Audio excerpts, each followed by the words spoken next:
சர்க்கரை வியாதி நரம்பு தளர்ச்சிக்கு ஹோமியோபதியில் சிறப்பு சிகிச்சை அப்படிங்கிறத பற்றி பார்க்க போகிறோம். சர்க்கரை வியாதினா என்ன?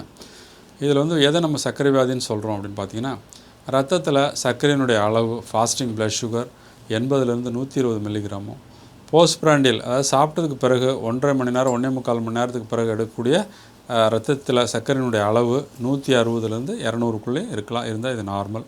அது மாதிரி கடந்த 3 மாதங்களுடைய ஆவரேஜ் ப்ளட் சுகர் அப்படின்னு பார்த்தீங்கன்னா அது 5.6லேருந்து 6 HbA1cன்னு சொல்கிறோம். 5.6லேருந்து 6 இருந்தால் அது நார்மல் அப்படின்னு கருதுகிறோம்.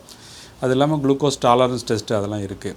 இது பொதுவாக பார்த்திங்கன்னா சர்க்கரை வியாதியை தமிழகத்தில் ஏராளமான பேரை பாதிச்சிருக்கு. கோடிக்கணக்கான பேர் சர்க்கரை வியாதினால் தமிழகத்தில் பாதிக்கப்பட்டிருக்காங்கிறது ஒரு முக்கியமான செய்தி. குறிப்பாக அட்வான்சிங் ஏஜில் மெச்சூரிட்டி ஆன்சர் டயபெட்டிஸ் சொல்லக்கூடியது வயதானவர்கள் அதிகமாக பாதிக்கக்கூடிய சர்க்கரை வியாதி நிறைய இருக்குது.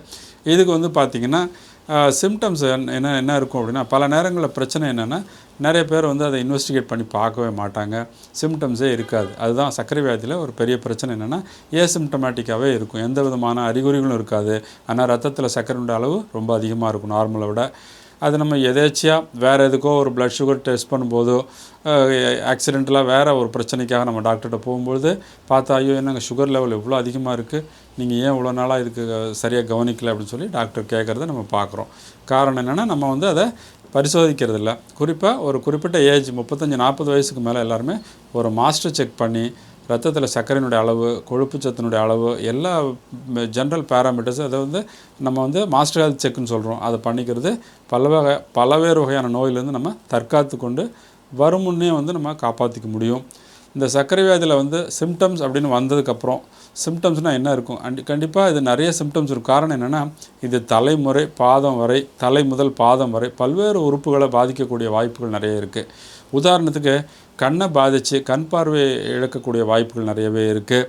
அதோடு மட்டும் இல்லாமல் மூளையில் உள்ள இரத்த குழாய்கள், குறிப்பாக சர்க்கரை ரத்தத்தில் அதிகமாகிறதுனுடைய ஏன் நம்ம பயப்படுறோம் அப்படின்னா, அது இன்சுலின் ரெசிஸ்டன்ஸ் ஏற்படுது. திசுக்கள் சர்க்கரையை ஏற்றுக்கிறது இல்லை. இன்சுலின் சர்க்கரையை குறைக்கிறதுக்கு இன்சுலின் செயல்படும் போது இன்சுலின் ரெசிஸ்டன்ஸை ஏற்படுத்துது. அதனால் பார்த்திங்கன்னா சர்க்கரையினுடைய அளவு ரத்தத்திலே அதிகமாக இருக்குது. பெரிய இரத்த குழாய்களில் சர்க்கரையினுடைய அளவு அதிகமாகும்பொழுது, உதாரணத்துக்கு நம்ம மூளையில் உள்ள இரத்த குழாய்களில் போய் அடைப்பை ஏற்படுத்தி பக்கவாதம் போன்ற பிரச்சனைகளை ஏற்படுத்த வாய்ப்பு இருக்குது. அதேமாதிரி பார்த்திங்கன்னா நம்ம இதயத்தில் உள்ள இரத்த குழாய்கள்லையும் பெரும் இரத்த குழாய்களில் அடைப்பை ஏற்படுத்துது. சிறிய இரத்த குழாய்களில் அடைப்பை ஏற்படுத்தும் போது அது அதிகமான தாக்கத்தையோ சிம்டம்ஸையோ உண்டு பண்ணுறதில்ல. ஆனால் ஒரு பெரிய மேஜர் இரத்த குழாயில் பாதிப்பு ஏற்படுத்தும் போது மாரடைப்பு வரதுக்கான வாய்ப்புகள் நிறைய இருக்குது. ஸோ சர்க்கரை வியாதி இன்றைக்கி மாரடைப்புக்கு முக்கியமான பிரச்சனையாக இருக்குங்கிறத நம்ம பார்க்குறோம்.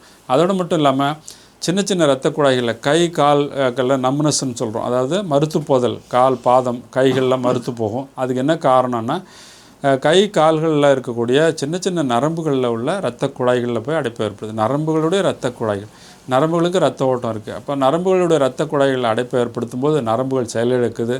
இதை பெரிஃபரல் நியூரோபதின்னு சொல்கிறோம்.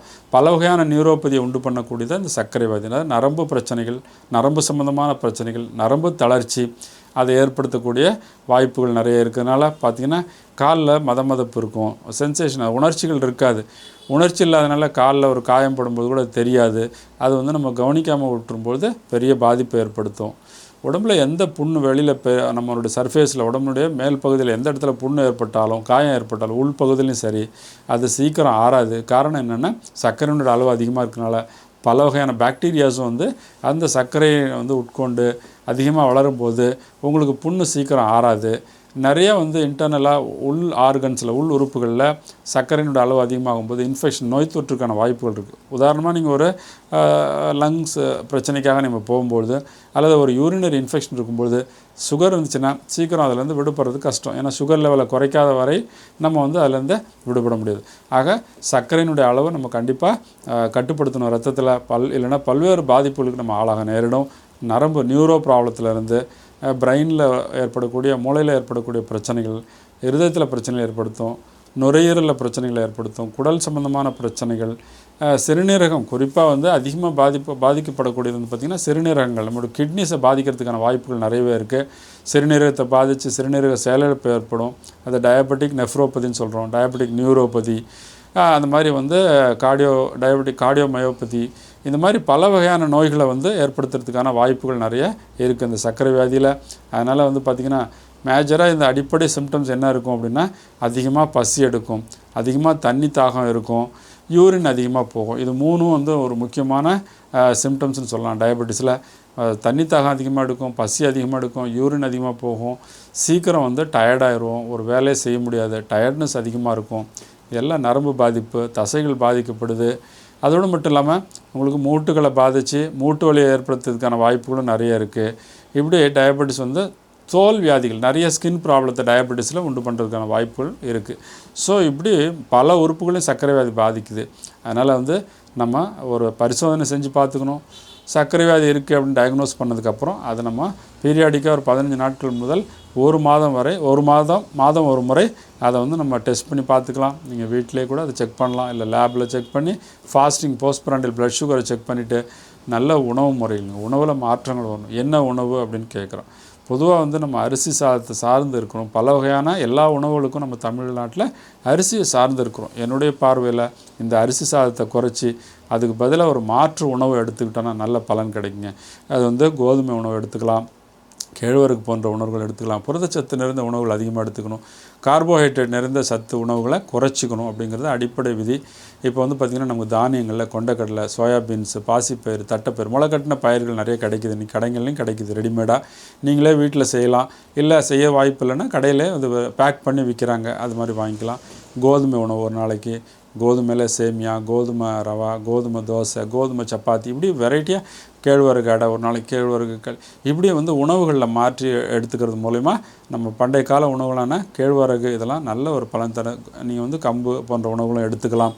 சிலர் வந்து ரொம்ப ஸ்பெசிஃபிக்காக இதில் சுகர் இருக்குது, அதையும் அவாய்ட் பண்ணணும், இதையும் அவாய்ட் பண்ணணும், எல்லாத்தையுமே அவாய்ட் பண்ணால் நமக்கு எனர்ஜி கிடைக்கிறதுக்கான வாய்ப்புகள் இல்லை. அதனால் நம்ம எல்லா உணவுகளுமே அவாய்ட் பண்ணணும். எல்லாத்துலேயும் இதுலேயும் சுகர் இருக்குது, இதுலேயுமே வந்து கார்போஹைட்ரேட் இருக்குது அப்படிங்கிறத விட நம்ம வந்து இந்த அரிசி சாதம் அது சார்ந்த உணவுகளை தவிர்த்தாலே இது மேஜர் கார்போஹைட்ரேட் சோர்ஸு. உடம்பு அதுக்கு பழகிட்டதுனால உங்களுக்கு சாப்பிட்ட உடனே சுகர் லெவல் ரொம்ப ரைஸ் ஆகிடுது. மோரோவர் நம்ம குவான்டிட்டியும் அதிகமாக சாம்பார் சாதம், ரசத்துக்கு சாதம், தயிர் சாதம், இப்படி பல வகையான காரக்குழம்பு எல்லாத்துக்கும் ரைஸே நம்ம எடுக்கிறோம். அதே மாதிரி இட்லி, தோசை எல்லாத்துலேயுமே வந்து உங்களுக்கு ரைஸ் வந்து கார்போஹைட்ரேட் அதிகரிக்கிறது தான் என்னுடைய பார்வை. அதனால் ரைஸை குறைச்சிக்கிட்டு அதுக்கு பதிலாக மாற்றாக நம்ம ஒரு உடம்புக்கு ஒரு எரிபொருளை கொடுக்கணும். எதுவுமே கொடுக்காமல் இருக்க முடியாது. கோதுமை சப்பாத்தி சாப்பிட்லாம், காய் அது கூடவே கொண்டக்கடலை, சோயாபீன்ஸ், இந்த மாதிரி காய்களை வந்து அதை கிரேவி மாதிரி செஞ்சு அதை சாப்பிட்லாம். இந்த மாதிரி உணவுகளில் மாற்றங்கள் ஏற்படுத்தலாம். அப்புறம் வந்து பாகக்காயெல்லாம் கொஞ்சம் சர்க்கரையை கட்டுப்படுத்துகிற இயல்பு அதுக்கு இருக்குது. அது மாதிரி வெந்தயத்தை ஊற வச்சு முளைக்கட்டின வெந்தயம் சாப்பிட்லாம், பாகக்காய் சாப்பிட்லாம், கோவக்காய் சாப்பிட்லாம், கொய்யாக்காய் காயாக இருக்கும்போது சுகருக்கு சாப்பிடலாம், தப்பு கிடையாது. அது மாதிரி நாவல் பழம் சர்க்கரைக்கு நல்லது. நாவல் பொடியும் வெந்தய பொடியும் நல்ல ஒரு பலனை தரும். இது மார்க்கெட்டில் கிடைக்குது. அதை நீங்கள் வாங்கி காலையில் ஒரு ஸ்பூன், மதியம் ஒரு ஸ்பூன், நைட்டு ஒரு ஸ்பூன் மோரில் கலந்து குடிக்கலாம். இதெல்லாம் இயற்கையாக சர்க்கரை. கொஞ்சம் உடற்பயிற்சி, ஏன்னா நம்ம ஆஃபீஸ் ஜாபில் எல்லாம் நிறைய இன்றைக்கி ஆஃபீஸர்ஸ் ரிட்டையர் ஆகும்பொழுது ஆஃபீஸ் ஜாப்லேயே இருந்துட்டு உடல் உழைப்புக்கான வாய்ப்புகள் குறையுதும். நம்ம உடம்புல இருக்க சர்க்கரையை, ரத்தத்தில் இருக்க சர்க்கரையை வந்து எனர்ஜியாக கன்வெர்ட் பண்ணும். உடல் உழைப்பு ஏற்படும் பொழுது அது ஆட்டோமேட்டிக்காக வந்து நம்ம சுகர் லெவலை குறைக்குது. திசுக்கள், மசில்ஸ் வந்து அந்த சுகரை எடுத்துக்குது, கார்போஹைட்ரேட் எடுத்து எனர்ஜியாக கன்வெர்ட் பண்ணுறதுனால ரத்தத்தினுடைய சர்க்கரையினுடைய அளவு குறையுது. அதனால் கொஞ்சம் உடற்பயிற்சி, உணவில் சில மாற்றங்கள் எடுத்துகிட்டு, அதேமாதிரி நம்ம ஹோமியோபதியில் இன்றைக்கி சிறப்பு சிகிச்சை, பக்கவிளைவு இல்லாத சிகிச்சை இருக்குது. இதில் வந்து ஊசி போட வேண்டியதில்லை, உள்ளுக்கு மருந்துகள் சாப்பிடும். நான் சொன்ன உணவு முறை, உடற்பயிற்சி, ஹோமியோபதி மருந்துகள் எடுத்துக்கொள்ளும் பொழுது சர்க்கரை வியாதிங்கிறது பெருசாக பயப்பட வேண்டியதில்லை. அதை வந்து நம்ம மானிட்டர் மட்டும் பண்ணிக்கணும். அப்பப்போ எவ்வளோ சுகர் லெவல் இருக்குன்றது செக் மட்டும் பண்ணிக்கிட்டிங்கன்னா நல்ல ஒரு பலன் கிடைக்கும். மேலும் இது சம்மந்தமான சந்தேகங்களுக்கு நீங்கள் கீழ்கண்ட என்னுடைய மொபைல் நம்பரில் என்னை தொடர்பு கொள்ளலாம். உங்களுக்கு சந்தேகங்களை வாட்ஸ்அப்பில் மெசேஜாக போடலாம். மேலும் இந்த சேனலை சப்ஸ்கிரைப் பண்ணுங்கள், ஷேர் பண்ணுங்கள், லைக் பண்ணுங்கள். நன்றி, வணக்கம்.